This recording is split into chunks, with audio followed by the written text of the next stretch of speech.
Hello everyone, welcome back to your science class.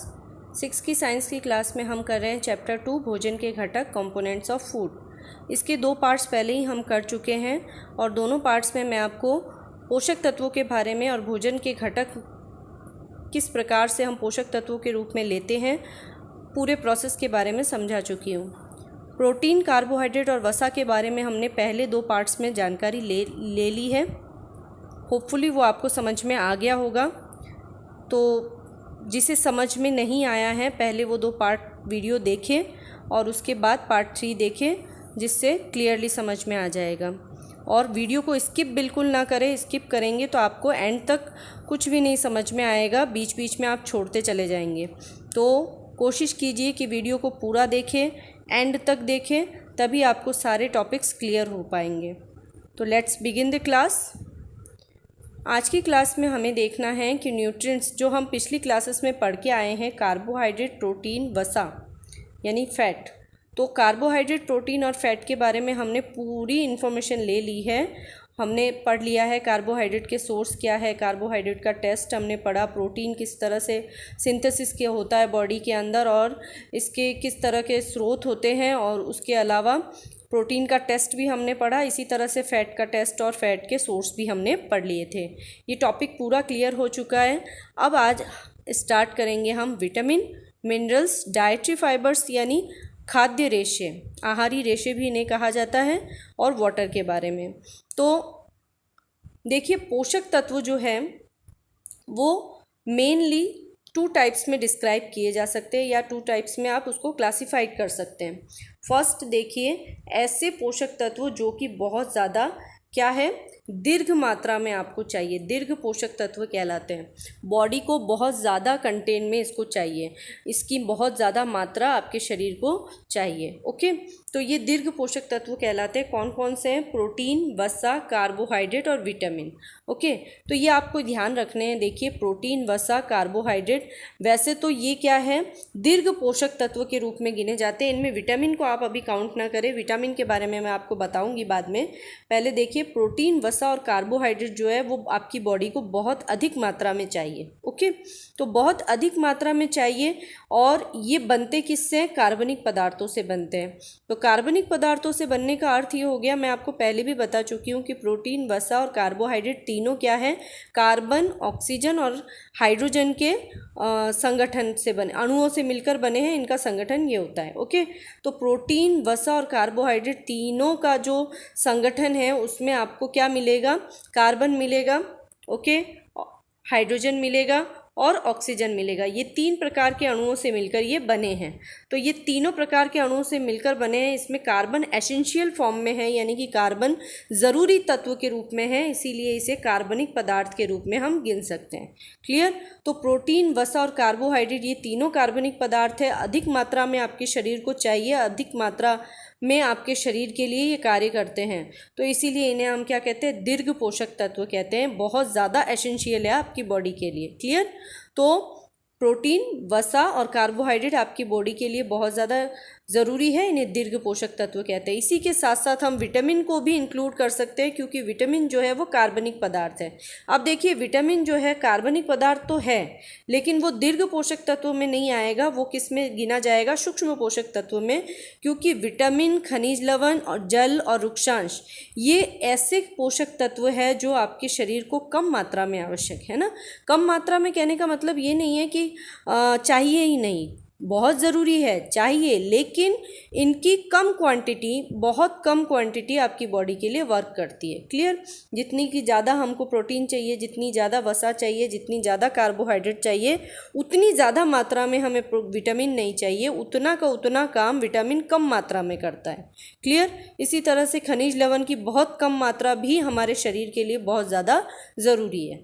Okay, तो ये आपको क्लियर हो चुका होगा। तो दीर्घ पोषक तत्व कौन से हो गए? प्रोटीन, वसा, कार्बोहाइड्रेट। विटामिन जो है वो सूक्ष्म पोषक तत्व में है, पर वो कार्बनिक पदार्थ है। क्लियर? चलिए, तो खनिज लवण, विटामिन, जल और रुक्षांश जो है वो सूक्ष्म पोषक तत्व है, कम मात्रा में भी, परंतु शरीर के लिए बहुत ज़्यादा एसेंशियल है, बहुत ज़्यादा ज़रूरी है, और ये अकार्बनिक पदार्थ है। अकार्बनिक पदार्थ का अर्थ क्या हो गया कि विटामिन को छोड़ दीजिए, खनिज लवण, जल और रुक्षांश जो है वो कार्बन, उनके बनने में किसी भी प्रकार से कार्बन तत्व का कोई योगदान नहीं है। क्लियर? इसीलिए वो क्या है? अकार्बनिक पदार्थ। जो कार्बन से नहीं बने हैं वो अकार्बनिक पदार्थ। क्लियर? तो खनिज लवण, जल और रुक्षांश जो है वो अकार्बनिक पदार्थ है जिनके अंदर कार्बन की कोई मात्रा नहीं है, जबकि विटामिन के अंदर कार्बन है, कार्बनिक पदार्थ है वो, परंतु वो सूक्ष्म पोषक तत्व के रूप में गिना जाएगा। ठीक है? क्लियर? चलिए अब देखिए, आज हमें करना है क्लियर विटामिन के बारे में।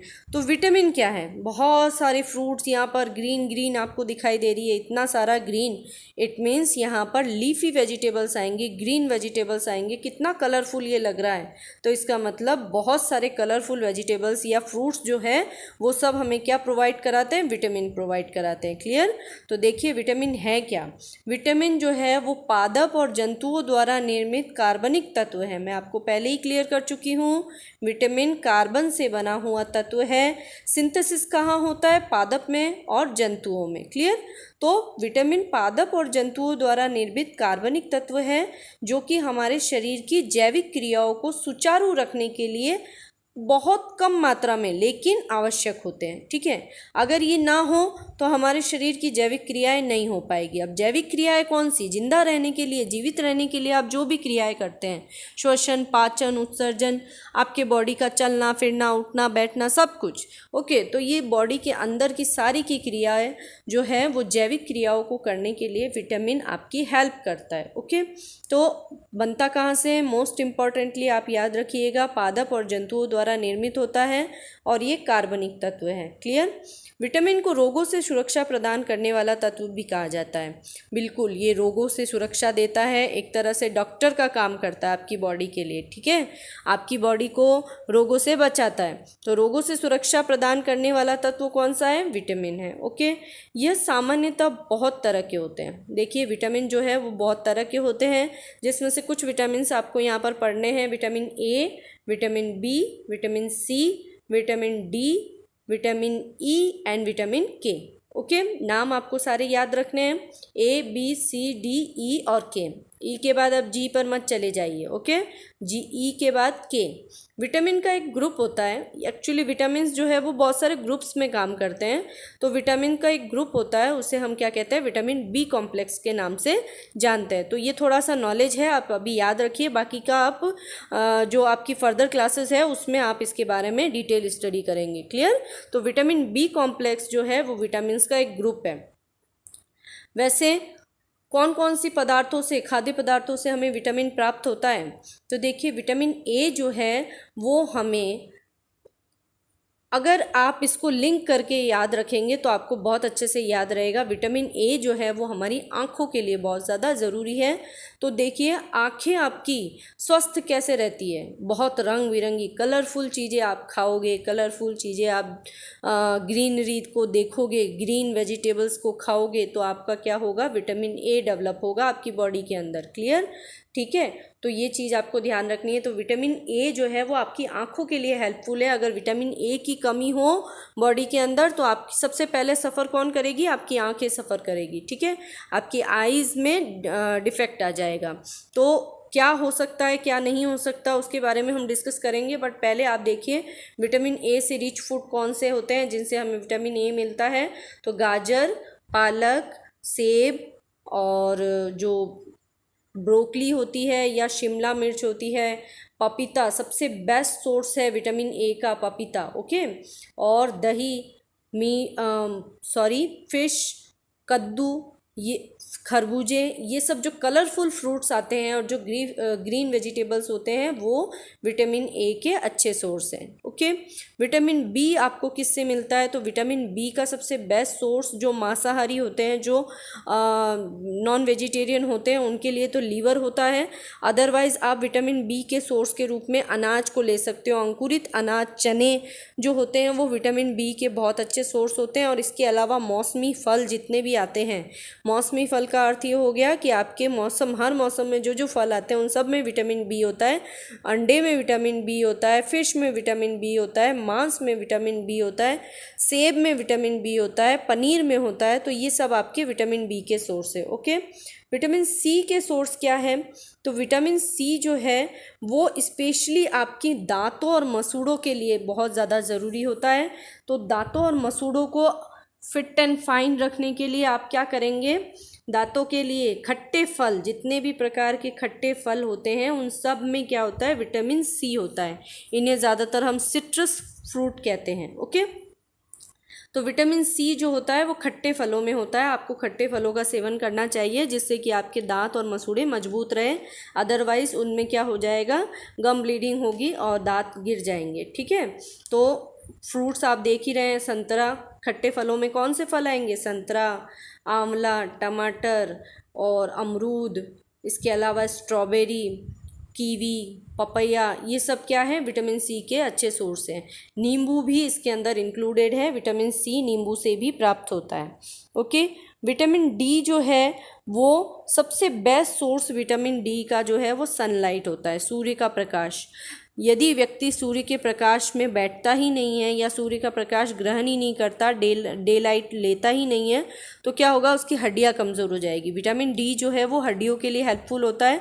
तो विटामिन डी हमें किससे प्राप्त होगा? सूर्य की रोशनी से। सूर्य जो सनलाइट होती है उसमें कम से कम दिन के 3 या 4 घंटे आपको बैठना चाहिए जिससे आपको विटामिन डी मिले। ओके, इसके अलावा जो है अंडे हैं, मांस है, मछली है, दूध है। दूध में भी विटामिन डी बहुत अच्छा होता है।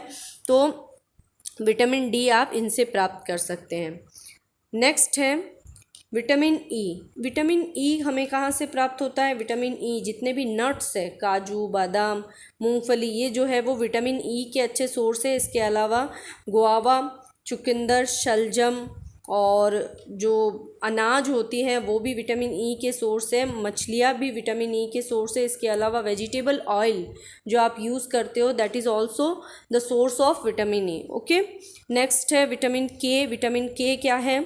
तो विटामिन के जो है वो हमें टोफू में से बहुत अच्छा मिलता है। टोफू पनीर का ही एक फॉर्म होता है। इसके अलावा नट्स, मूंगफलियाँ और जो मटर होती है, ब्रोकली होती है, जो रेड कैबेज होती है उसके अंदर, और मांस के अंदर विटामिन के। स्पेनिश के अंदर भी होता है। पालक आपको बिल्कुल खाना चाहिए, पालक में बहुत सारे विटामिन्स होते हैं। ओके, तो ये सारे विटामिन्स के सोर्स हैं। अब नेक्स्ट आपका टॉपिक रहता है खनिज लवण या मिनरल्स। मिनरल्स या खनिज लवण ये क्या है? एक्चुअल में ये क्या है? मैंने आपको पहले ही बताया कि ये बॉडी के लिए बहुत कम मात्रा में आपको ज़रूरी है, यानी आपको लेने तो है लेकिन बहुत कम मात्रा में ही ये आपके लिए हेल्पफुल होते हैं, पूरा का पूरा आपके बॉडी के लिए वर्क करते हैं। ठीक है, तो मिनरल जो है या खनिज लवण जो है वो अकार्बनिक तत्व है जो कि पादप द्वारा मृदा में से जल की सहायता से अवशोषित किया जाता है। देखिए ये कहाँ बनता है, आप कहाँ से लेते हो? ये अकार्बनिक तत्व है, यानी कार्बन का इसमें कोई रोल नहीं है, ये अकार्बनिक तत्व है। और ये होता कहाँ पर है? मिट्टी के अंदर होता है। जो मिनरल्स होते हैं वो मिट्टी के अंदर होते हैं। और ये हम तक कैसे पहुँचते हैं? तो मृदा से जो जल की सहायता से प्लांट इनको लेते हैं, उन प्लांट से ही हमको ये ट्रांसफ़र होते हैं। ओके, तो प्लांट्स से जितनी भी चीज़ें हम खाते हो उन सब से हमें क्या मिलते हैं? मिनरल्स मिलते हैं, खनिज लवण मिलते हैं। ओके, चलिए, हमारे शरीर की जितनी भी जैव रासायनिक क्रिया है, अब खनिज लवण क्यों चाहिए? जितने भी प्रकार की जैव रासायनिक क्रियाएं, हार्मोन्स बन रहा है, एंजाइम्स बन रहा है, हमारी शरीर की ग्रोथ हो रही है, हमारा हेल्थ अच्छा हो रहा है, वो सब किसकी वजह से हो रहा है? खनिज लवण की वजह से, मिनरल्स की वजह से। अगर आप मिनरल्स प्रॉपर तरीके से आपकी बॉडी में इंटेक नहीं करोगे तो आपकी बॉडी के अंदर डिफरेंट टाइप्स के डिजीज़ हो जाएंगे, जिसके बारे में हम इसी चैप्टर के अंदर नेक्स्ट वीडियो के पार्ट में डिस्कस करेंगे। देखिए अब इनके सोर्स क्या हैं। तो देखिए सबसे पहले नाम आपको याद रखने हैं, आप अच्छे से नाम याद रखेंगे। सबसे पहले आयरन, आयरन यानी लोहा। बॉडी के अंदर क्या होती है? लोहा हमें मिलता है या आयरन हमें मिलता है। ये जो आप जो आयरन देखते हैं वो वाला आयरन नहीं, आयरन जैसी शक्ति मिलती है हमें। और ये जो आयरन है ये खनिज लवण है और बॉडी के अंदर कहाँ होता है? आरबीसी में होता है। जो RBC it means red blood cells, लाल रक्त कोशिकाएं जो शरीर के अंदर होती है, उन शरीर के अंदर एक तत्व पाया जाता है जिसे हम हीमोग्लोबिन कहते हैं। उस हीमोग्लोबिन में क्या होता है? आयरन होता है। ओके, और वो जो आयरन है ये आयरन हमारे बॉडी के अंदर उस हीमोग्लोबिन को बनाने में हेल्प करता है। वही हीमोग्लोबिन है जो हमारे शरीर की सारी क्रियाओं को बहुत अच्छे से करवाती है। इसी वजह से हमें आयरन लेना चाहिए। ओके, तो हीमोग्लोबिन बिल्डअप करने के लिए आयरन लेना है। और इसके सोर्स है, देखिए आयरन का सबसे बेस्ट सोर्स जो है वो खजूर है, मुनक्का है। ठीक है, इसके अलावा आयरन के बहुत सारे सोर्स है, जैसे आलू हो गया, बैंगन हो गया। जो भी चीज़ आप काट के रख देते हो और वो काली हो जाती है खाने की चीज़ें, वो उसके अंदर आयरन बहुत होता है। तो सेब के अंदर भी आयरन बहुत होता है। ओके, चलिए कैल्शियम, कैल्शियम के सोर्स क्या है? तो देखिए कैल्शियम जो है वो आपकी हड्डियों से रिलेटेड है, आपकी बोन्स को मजबूती प्रदान करता है। ठीक है, तो उसके लिए आपको क्या लेना है? दूध सबसे बेस्ट कैल्शियम का सोर्स है। इसके अलावा अंडे, मांस, मछली, पनीर में भी कैल्शियम होता है, लहसुन में कैल्शियम होता है। क्लियर? तो ये जो चीज़ें हैं ये कैल्शियम युक्त पदार्थ हैं जो आपके बॉडी को मजबूती प्रदान करती है। फिर आता है फास्फोरस। फास्फोरस जो है वो ज़्यादातर केले में होता है, अंडे में होता है, और इसी के साथ साथ क्या होता है, कीवी के अंदर भी फास्फोरस होता है। आयोडीन, आई माने आयोडीन, आयोडीन जो है, आयोडीन नमक में होता है। आप जानते हैं, आप नमक खाते हैं ना घर में, तो वो आयोडीन का सबसे बेस्ट सोर्स है। आयोडीन अगर आप अपनी बॉडी के अंदर नहीं लेते हैं तो आपकी बॉडी की बहुत सारी एसेंशियल जो वर्किंग है, फंक्शनिंग है, वो बहुत रुक जाती है और आपकी बॉडी के अंदर बहुत सारे डिसऑर्डर्स हो जाते हैं। तो आयोडीन खनिज लवण का एक मेन सोर्स है और वो हमें कहाँ से मिलता है? नमक से मिलता है, पालक में मिलता है। जो भी सब्जियां हम बनाते हैं उसके अंदर जो एसेंशियल, ऊपर से हम नमक डालते हैं। इसके अलावा दूध में भी नमक होता है, गाजर में नमक होता है, ओके, मांस में नमक होता है। तो ये सब चीज़ें हमें आयोडीन के सोर्स के रूप में लेनी चाहिए। नेक्स्ट है सोडियम रिच वेजिटेबल। सोडियम जो है वह भी आयोडीन और सोडियम के लगभग सेम सोर्स आएंगे। जितने भी सैलड के रूप में हम चीज़ें लेते हैं वो सब क्या है? सोडियम के सोर्सेस हैं।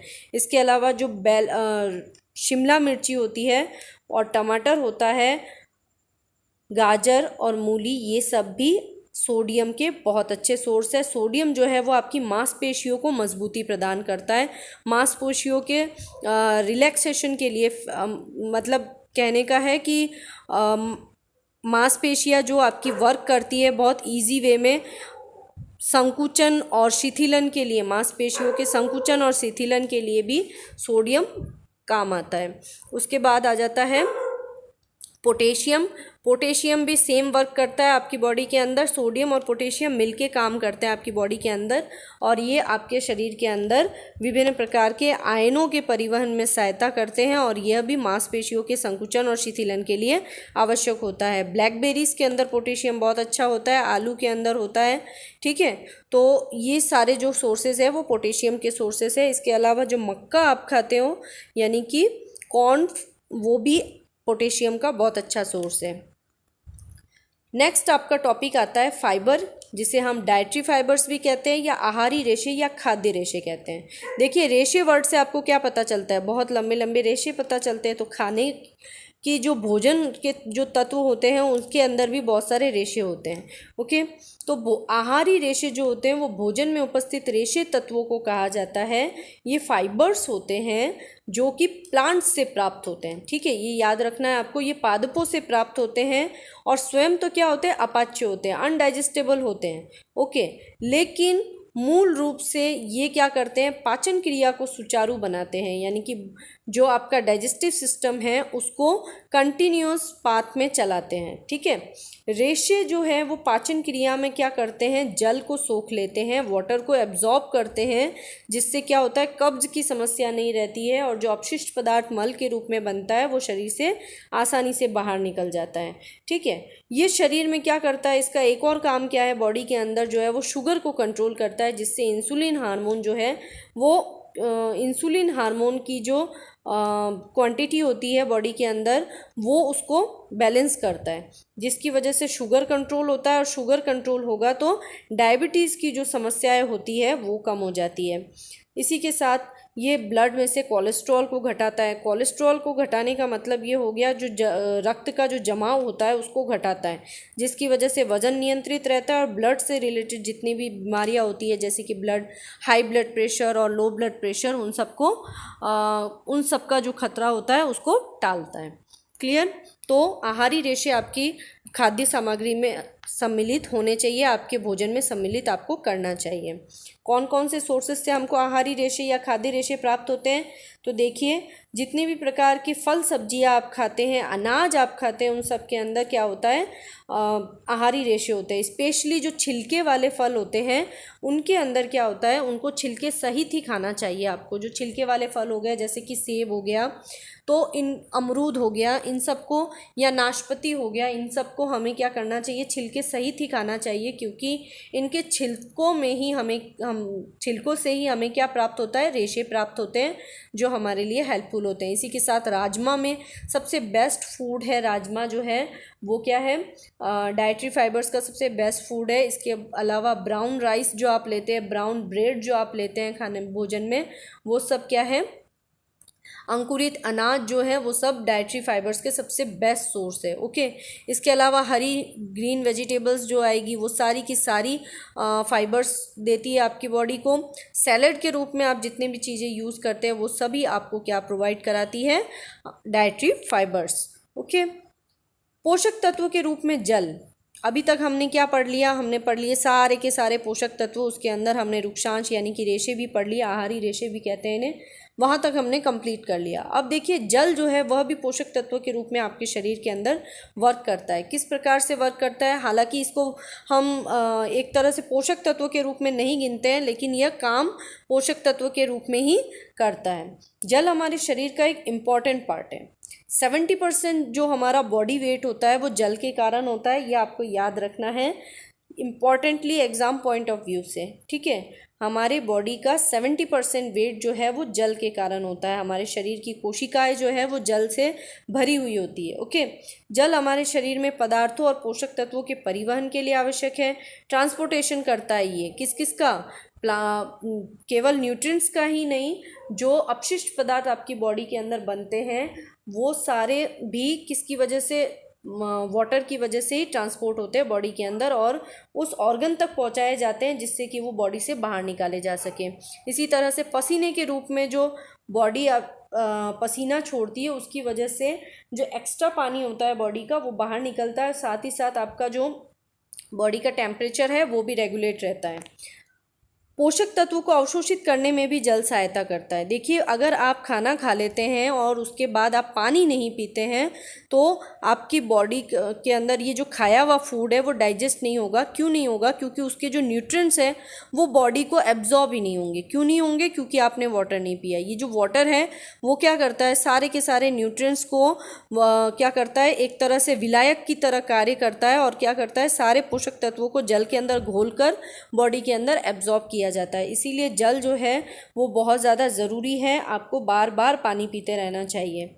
शरीर की जैव रासायनिक क्रियाओं के लिए जल एक महत्वपूर्ण माध्यम के रूप में काम करता है। जितनी भी केमिकल इक्वेशंस होती है बॉडी के अंदर, केमिकल रिएक्शंस होती है बॉडी के अंदर, उन सब के लिए जो वाटर है वो बहुत ज़्यादा एसेंशियल है।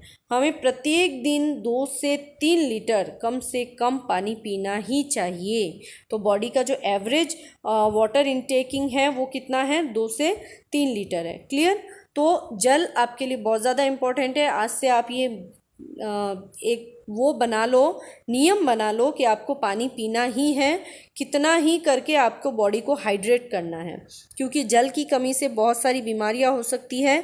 ये बहुत छोटी सी चीज़ है लेकिन हम ये समझ नहीं पाते हैं। क्लियर? तो आपको पानी पीते रहना चाहिए। सोर्स ऑफ वाटर कहाँ से मिलेगा? पानी जो रेगुलर आप पानी पियोगे उससे मिलेगा। उसके अलावा कभी कभी आप नारियल पानी पी लेते हो या जूस पी लेते हो, उनसे मिलता है। चाय कॉफ़ी जो भी आप पीते हो, दूध आप पीते हो, उनसे भी वाटर आपकी बॉडी को प्रोवाइड होता है। इसके अलावा जो तरी वाली सब्जियां आप खाते हो, सूप पीते हो, उनसे वाटर प्रोवाइड होता है। सैलड वाली जो सब्जियां होती हैं उनसे भी वाटर प्रोवाइड होता है। तरबूज में 99% जल होता है। ठीक है, ये आपको याद रखना है कि वाटरमेलन जो है उसके अंदर 99% वाटर होता है, इसलिए सबसे बेस्ट सोर्स माना जाता है वो वाटर का। क्लियर? हालांकि उसके अंदर शुगर भी होता है लेकिन वाटर का सबसे बढ़िया सोर्स जो है वो वाटरमेलन को माना जाता है। यहाँ तक आपने क्लियर कर लिया है। कहाँ से आज शुरू किया था हमने शुरू किया था विटामिन्स। ऑल विटामिन्स हमने क्लियर किए। उसके बाद हमने क्या क्लियर किया है? मिनरल्स। मिनरल के सोर्स, किस तरह से वो वर्क करता है, और इसके बाद हमने क्लियर किया डाइटरी फाइबर्स, और लास्ट में हमने क्लियर किया है वाटर क्यों एसेंशियल है आपकी बॉडी के लिए और क्या क्या उसके सोर्स है, कैसे आप वाटर को इंटेक कर सकते हो आपकी बॉडी के अंदर। क्लियर? तो आज के पार्ट को आपने पूरा देखा है। अगर आपको ये वीडियो पसंद आई है, आपको हेल्पफुल रही है, तो प्लीज़ चैनल को सब्सक्राइब कीजिए, नोटिफिकेशन का बेल आइकन प्रेस कीजिए, लाइक कीजिए, शेयर कीजिए और कमेंट कीजिए अगर कोई डाउट हो। मैं पूरी कोशिश करूँगी कि आपके सारे डाउट्स को क्लियर कर सकूँ। थैंक्स फॉर वॉचिंग, और मिलेंगे एक नए इंटरेस्टिंग पार्ट के साथ इसी चैप्टर के। Okay, thank you.